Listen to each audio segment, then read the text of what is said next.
From the age of 15, I found myself in a constant stream of long-term romantic relationships.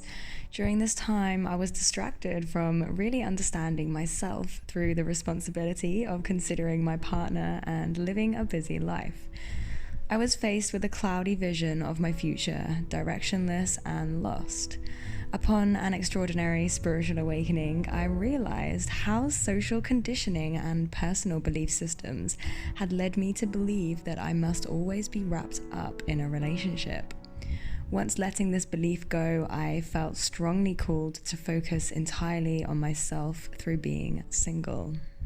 I made this video to share my personal revelations along the way, and I hope it inspires anyone that may resonate. Falling in love with my own company and myself. Once embarking on this solo journey, I had an enormous amount of time to focus on myself. I deeply explored my burning passions and uncovered my cherished values in life. I was able to peel back the layers of conditioning and other influences, moving closer and closer to who I am at my core. Working with my values, I began to design my life in accordance with them so that I was living a life that felt true to me. I also found time to be with my painful thoughts and heal my wounds. Gradually, I began to love my own company, and I discovered a pure sort of joy from time spent alone.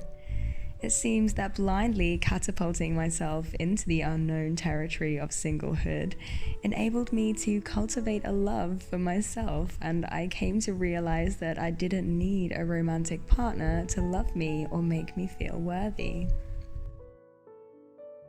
Happiness is not found in another. I began to realize that I had been somewhat dependent on a man for many things, including happiness, and after taking a step back from romantic relationships, I had begun to cultivate further happiness from within.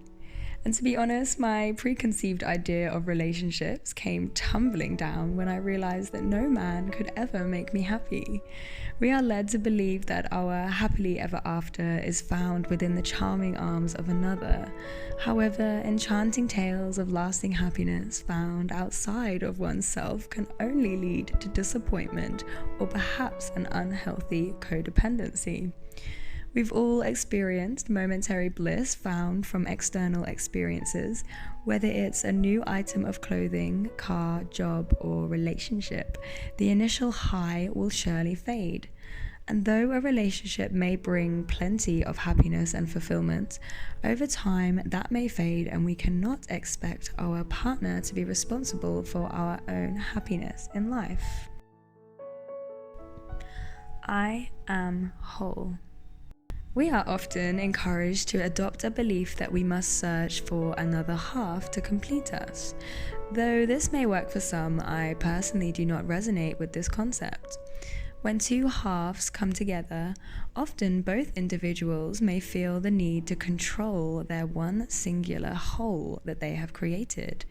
This creates power struggles within relationships. As a result, one partner may surrender in the direction of their other half's path in life, only to resent them in years to come.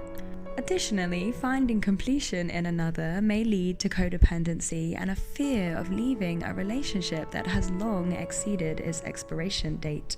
Upon waking to this new perspective, I eagerly set out to become whole in myself, and it wasn't until a few years later that I realized I was already whole to begin with.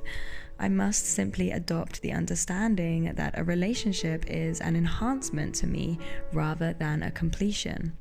With this, I hope to stay grounded in romantic relationships moving forward, living from my truth and not becoming a chameleon, shifting and changing only to lose myself in the relationship itself. Yearning. I spent much of my adolescence and early adult years pining for that perfect lover, secretly hoping to run into the love of my life at any moment. Up until a few years ago, after coming to the previous revelations, I suddenly noticed that my yearning and searching had vanished.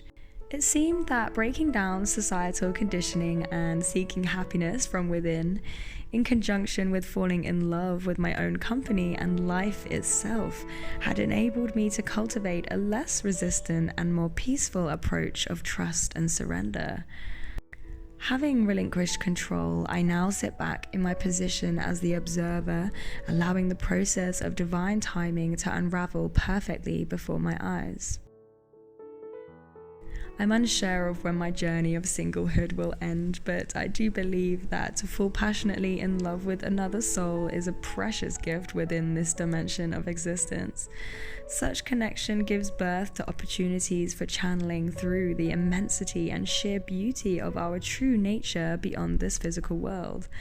That being said, for now I am surrendered in the direction of my intuition as I fall ever increasingly in love with the world and the spiritual path. With gratitude, Jasmine.